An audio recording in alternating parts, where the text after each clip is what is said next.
The storm hadn't arrived yet, but the wind already whispered warnings. Richard Whitmore stepped out of his car, adjusted the collar of his coat, and looked at the decaying silhouette of the farmhouse ahead. The wood was chipped, the paint had long peeled off. A loose shutter flapped in the wind like a forgotten flag.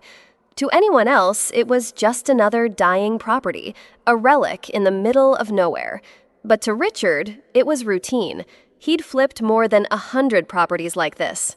Some rural, some rotten, some rich in history. None of them ever touched him. Until now. He checked his Rolex not for the time, but for control.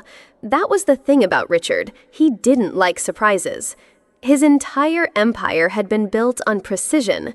He spoke in numbers, not feelings. He trusted market data, not gut instinct. But that morning, something felt off. The trees bent low like they were bowing to something unseen. The hills seemed too quiet. The sky unusually bruised.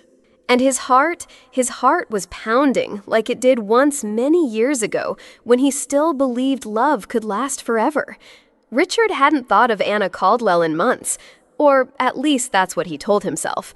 In truth, she never really left his mind, not after that night. Not after November 12, 1994, the night she disappeared. They were supposed to get married.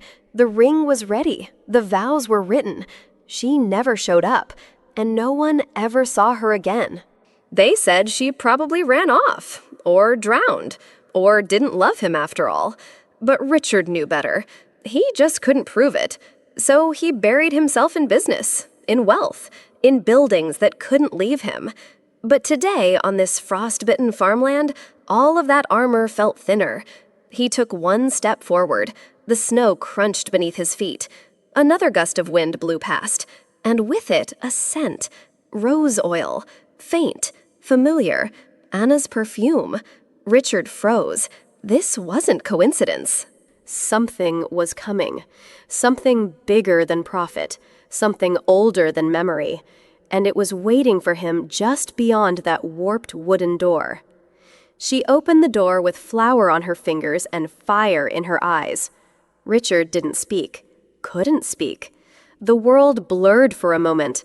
All he saw was her, a woman in her late 20s, worn denim overalls, hair pulled into a loose braid, and eyes the exact shade of storm-lit green. Not just familiar, hauntingly familiar. The kind that makes your breath catch. The kind that doesn't belong to strangers. "Can I help you?" she asked, voice steady but cautious. Richard cleared his throat. "I'm, Richard Whitmore. I called yesterday. About the land evaluation?" She nodded, stepping aside. "Sorry, I've been baking all morning. Come in before the wind decides to carry you off." He stepped into the farmhouse, his polished shoes creaking on the warped wooden floor. The scent of cinnamon and old paper filled the room. And then he saw it. The pendant. A silver star, slightly tarnished, hanging gently against the cotton of her blouse. Richard froze. The breath left his lungs like a punch. That pendant wasn't just any trinket. He had it designed, engraved, and gifted almost 3 decades ago. 2A, my always. It had been custom-made for only one person on Earth, Anna Caldwell, his fiancée, the woman who disappeared. The woman no one ever found. Richard stared at the necklace like it had come back from the grave. She noticed his gaze. Her hand instinctively reached for it. "Oh, it was my mother's," she said softly. "She wore it every day. It's the only thing she had when they found her after the storm." "Storm?" He looked up, heart racing. "Your mother's name?" She hesitated. Anna Rivera." Richard's mind reeled. Rivera? Not Caldwell? A name that didn't exist until after Anna vanished. His knees felt weak. She added, "She had no memory of her life before that year. Just the necklace. And me." She smiled, but something in her smile twisted him up inside, because it was Anna's smile. Quieter, older, but real. and it was looking at him through the eyes of a stranger. The room faded. Not the scent of cinnamon, not the old wood creaking. Just that necklace, just her voice, just her face. Richard's fingers tightened on the lapel of his coat, as if anchoring himself to the only reality he could trust. And then, barely a whisper, "Where did you get that pendant?" Emily blinked. "This?" She touched it again, almost instinctively. "It's always been around my mom's neck, since I was born." Richard's jaw tightened. "It's not just any pendant," he said slowly. "It was custom made." Emily raised an eyebrow. "For who?" His voice dropped. "For Anna Caldwell, my fiancée." "She disappeared 29 years ago." Emily's breath hitched. I'm sorry. That's just a coincidence, right?" Her voice faltered. Richard didn't answer. He looked around. Every crack in the wood, every breeze slipping under the door felt like echoes of a past rushing back to him, fast, sharp, and merciless. He pulled out his phone, opened a photo. Anna, bright smile, the pendant gleaming on her collarbone. He showed it to Emily. She gasped. The photo slipped from his hand and fluttered onto the floor. Emily picked it up slowly. That's my mother.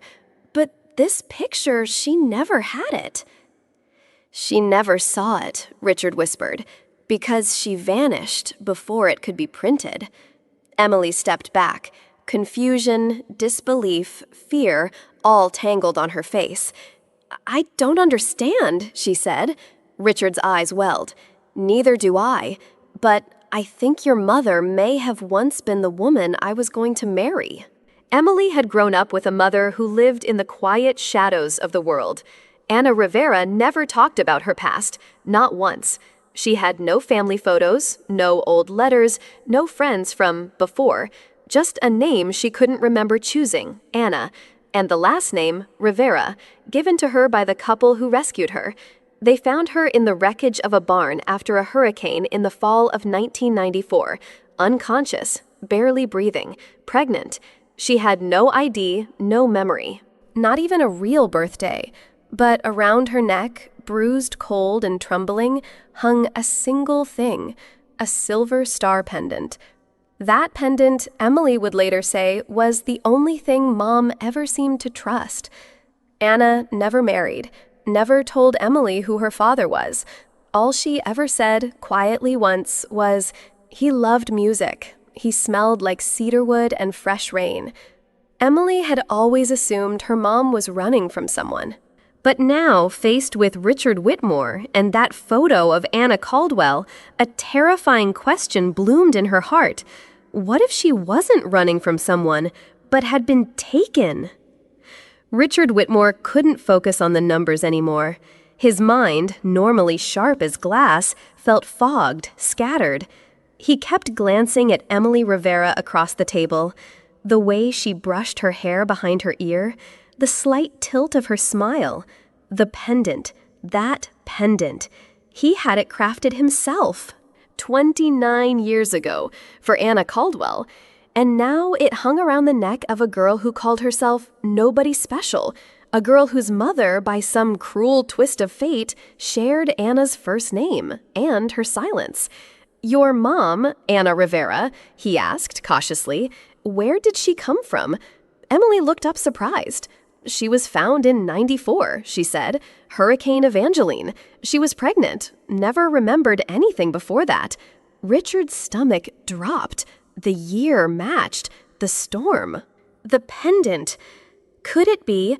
Could Anna Rivera be Anna Caldwell, his missing fiancée? And if that were true, was Emily his daughter? Richard stumbled out the front door. He needed air, space, time to think. But the moment the night air hit his face, something inside him cracked. His jaw clenched.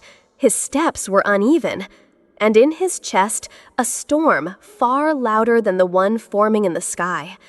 She's alive. Anna, she might be alive. And I never knew. All these years! He punched the wooden beam of the porch hard, then held onto it like a man drowning. The pendant, the year, the pregnancy, her name. It wasn't coincidence. It couldn't be. But why didn't anyone tell him? Why hadn't anyone come looking? Did my own family hide her from me? His throat tightened. And then, behind the wall of anger, came something far more dangerous. Hope. A hope so fragile it hurt to breathe.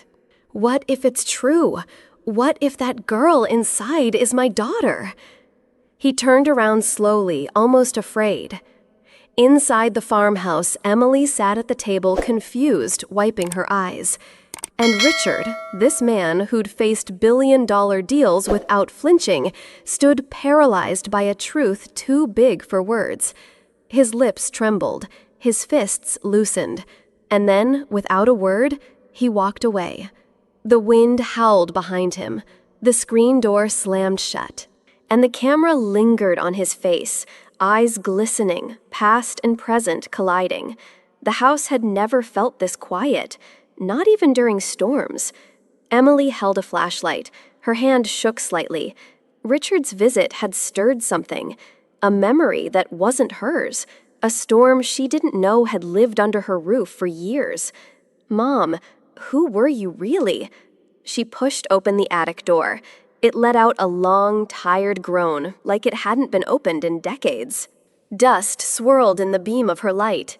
Boxes, old trunks, a rocking chair with no cushion, and an old cedar chest covered in a lace cloth yellowed by time.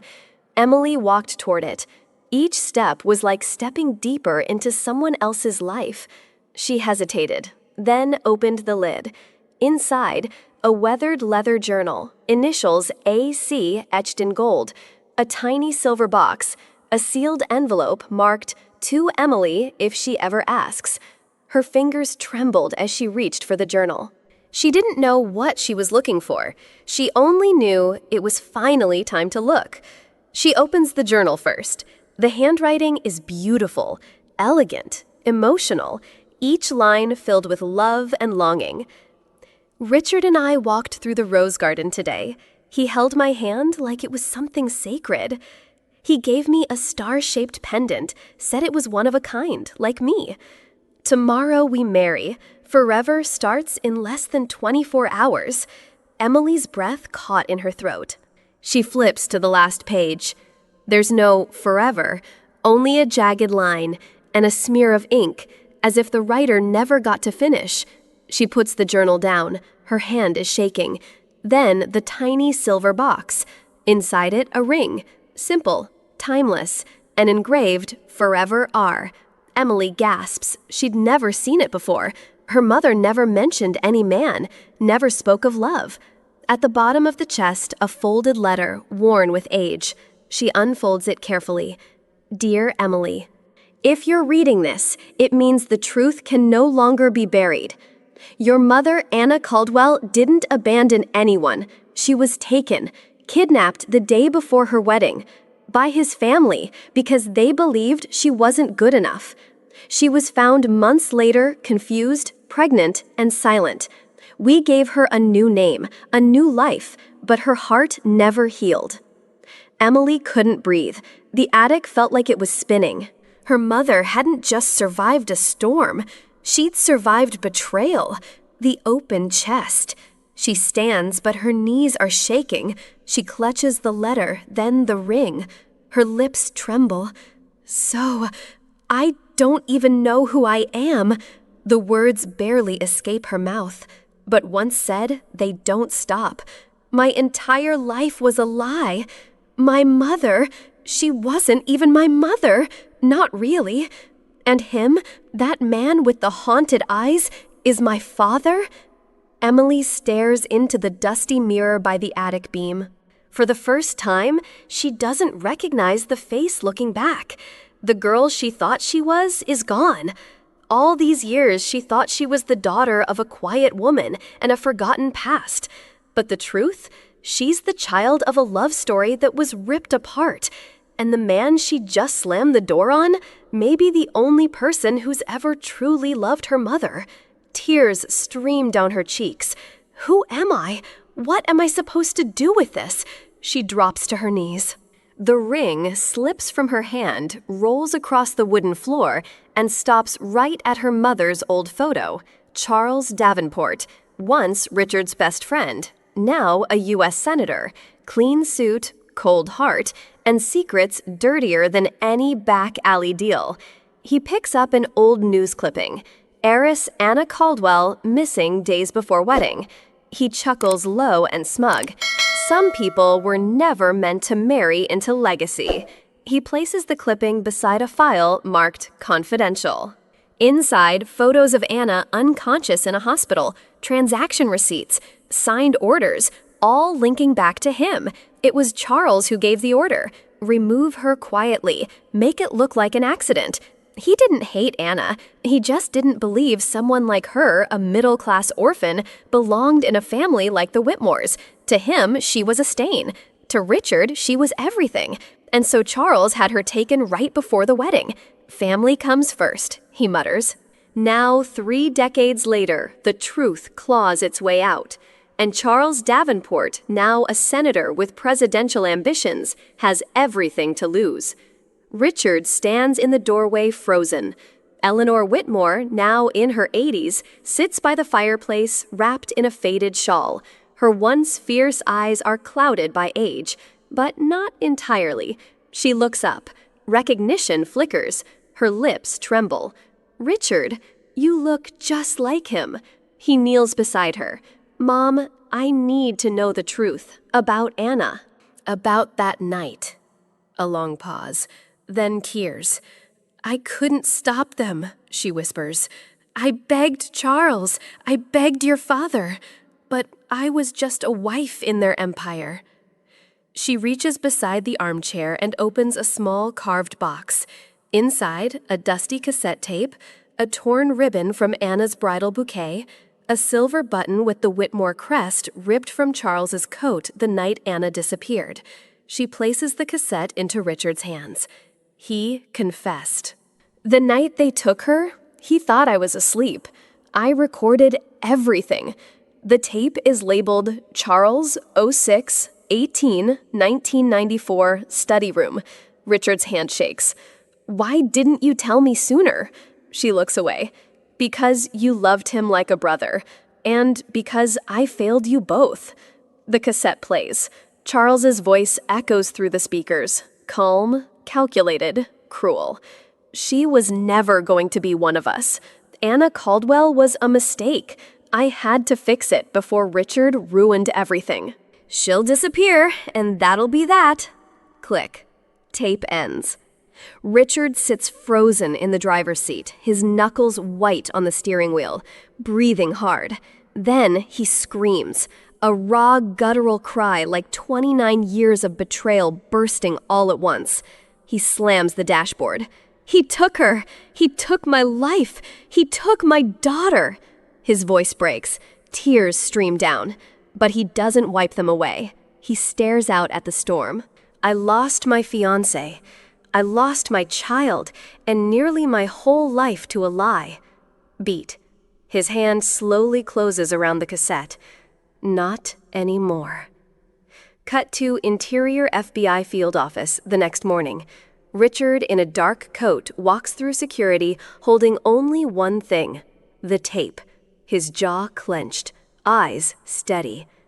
I have evidence, and I want to press charges. Richard walks slowly across the field holding a small speaker in his hand. The sky is glowing gold. Inside the farmhouse, Anna Rivera, now gray-haired and frail, sits on a worn armchair. Her oxygen tank hums softly. Emily helps her mother to her feet. There's someone here to see you, Mom. Anna looks confused, then curious. She leans on her daughter as they walk outside. Cut to Rose Garden. Overgrown, wild, but still there. Richard stands waiting. He presses play. The melody floats into the air. La vie en rose, soft, slow trembling. Anna stops walking. Her eyes tremble. I know this song. She looks toward the garden, toward the man. The wind picks up. The roses sway gently. Anna takes one more step, eyes locked on Richard. She whispers, almost like a prayer, "Richard, I waited for you." A long silence. Then Richard walks forward, tears in his eyes. "I came back, Anna. I never stopped looking." They embrace gently, like holding time itself. Richard gently places a blanket over Anna's shoulders. She sits quietly, staring at the rose petals around her. "It's all so familiar," she murmurs, voice barely a whisper. Soft instrumental music fades in, echoing piano notes. Suddenly, she turns to Richard.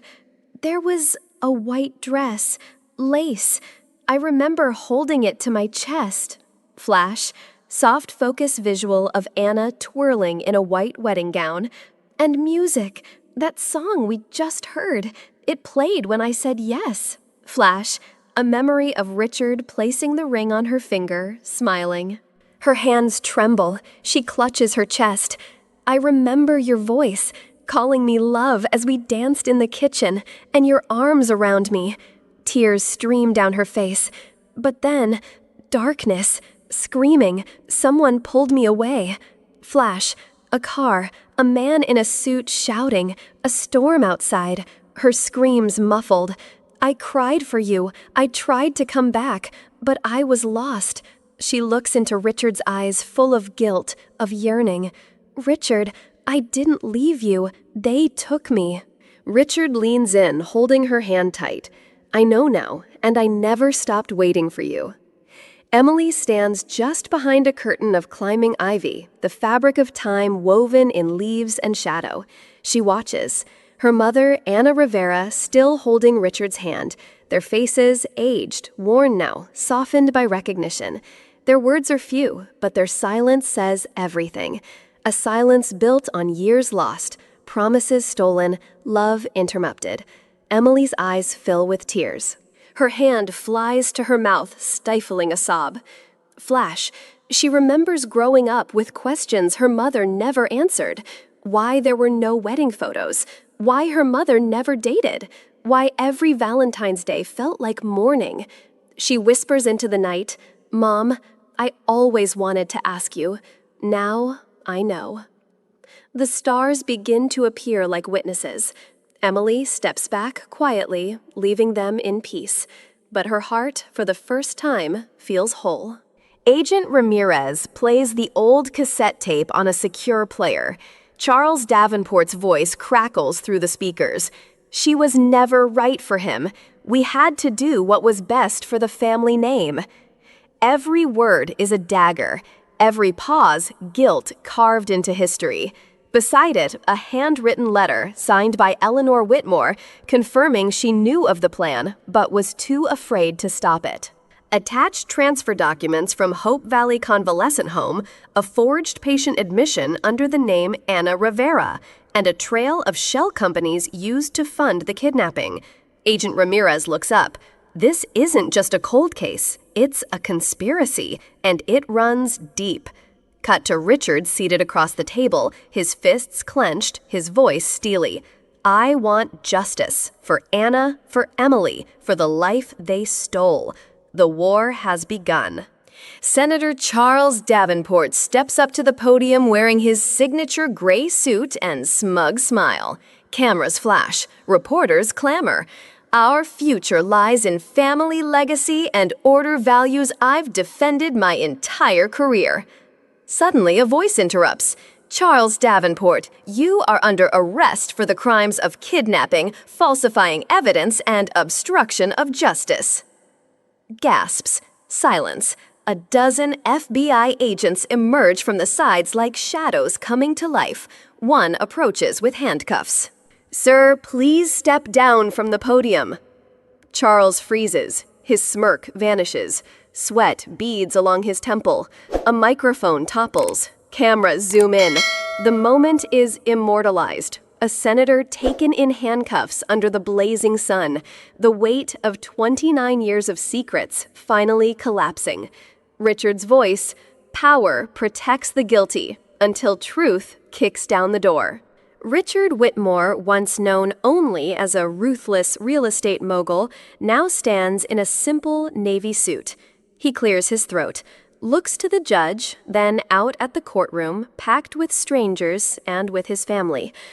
I once thought I was the richest man alive, but without them, I was nothing. He gestures softly to the gallery, where Emily sits between Anna and an FBI agent. A ripple of emotion.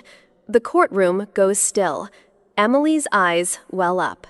She leans forward, takes both her parents' hands. A daughter finally connected to the past she never had. The camera pans slow, deliberate, and zooms close on the delicate star-shaped pendant on her neck, the same one that began it all. Then applause breaks out. From the public gallery, from court staff, even the judge lowers his head in quiet acknowledgement. Justice was served. But more than that, a family was reclaimed.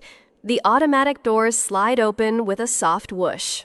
Out steps Anna Rivera, pale but smiling, her pace slow, her grip strong. Emily walks beside her, holding her mother's hand with both of hers. No words, just quiet, powerful presence. A daughter who once feared losing her mother, now walking with her into a second chance at life. Richard follows just a few steps behind. His hand rests over his heart, the same heart that waited 29 years for this moment. The camera captures them framed by the rising sun. 3 silhouettes, no longer broken fragments, but a whole. As they step forward together, the screen fades into soft light.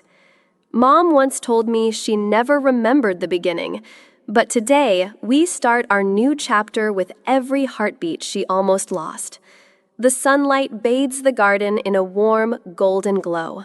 Once abandoned, choked by weeds and silence, now reborn, the old rose garden Richard and Anna planted together, blooming in full color. Every petal is a memory. Every breeze carries echoes of laughter they thought they'd lost forever. White chairs line the path. Candles flicker in glass lanterns hanging from the trees.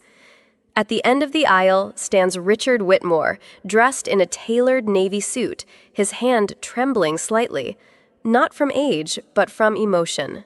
From disbelief that this moment is finally real. Then, soft music begins. From the far end of the garden appears Anna Rivera, no longer the fragile woman in a hospital bed, but a glowing bride in a blush rose gown, walking slowly, carefully toward the man she never stopped loving. On either side of her are Emily and a nurse for support, but the strength is clearly her own. Guests rise. Some have tears. Some smile wide. A few are stunned, not by the event, but by its meaning. Emily takes her place between them. She holds a leather-bound book, Anna's recovered journal. Her voice shakes, not from nerves, but from the overwhelming power of the moment. 29 years ago, a promise was broken by force, but love doesn't vanish. It waits. It survives storms, silence, even lies. Today, we stand in the very garden where love began and where it finally comes home. She opens the journal, finding the page she marked. Richard, I don't remember everything, but I remember you. And I remember that when I looked at you, I was never afraid. From Anna's entry, 1994, Richard takes Anna's hands. Their eyes lock. There's no music, no speeches, just breath. Just the wind in the roses, just them. Richard, I never stopped looking for you, and I'll spend the rest of my life making sure you're never lost again. They exchange rings, simple silver bands, and when they kiss, the world goes still. The guests applaud. Some weep openly, and Emily, standing between them, smiles through her own tears. Today, she says, love didn't just return, it won. The camera pans across a brand new ivy-wrapped building at the edge of the town. It's calm, simple, but full of life. A carved wooden sign reads, Anna's Place, for single mothers and the forgotten. We are not lost, we're just waiting to be found. a gentle breeze rustles the trees as the ribbon-cutting ceremony begins. At the center of the crowd stands Emily Rivera, holding a pair of silver scissors and a calm, resolved smile. She wears the star-shaped pendant, now cleaned, polished, shining, the same one that connected 3 generations through love, pain, and truth. Behind her stand Richard and Anna, arm in arm, alive with quiet pride. Emily steps to the podium. This place isn't just brick and walls. It's a promise that no woman should be left to suffer in silence. That no child should grow up wondering if they were ever truly wanted. And that no truth, no matter how deeply buried, should remain in the dark. Some are already crying. Inside the building is warm and filled with light. There are private rooms, therapy spaces, childcare centers, a small rose garden out back. On the wall of the entryway hangs a frame, a photo of young Anna Caldwell and Richard Whitmore smiling in a garden. Next to it, a photo from their wedding 29 years later. Beneath it, a plaque reads, "Love survives, even when people don't." As the ceremony ends, Emily stands alone for a moment at the garden gate, looking at the logo on the sign, the engraved star pendant. She touches her own necklace gently. "You were never really lost, were you, Mom? You were just waiting for someone to fight for you." And now she fights for others, because Anna's place is more than a building. It's a legacy. And legacies don't fade, they bloom. The sky is ablaze in orange and rose. The sun is melting behind the hills, casting long shadows over the grass. It's quiet, the kind of quiet that holds stories, not silence. Richard Whitmore sits on a wooden bench between Anna and Emily. No one is speaking. There's no need to. The silence is full. Anna leans gently on Richard's shoulder. Emily rests her head on her mother's lap, a peaceful smile across her face.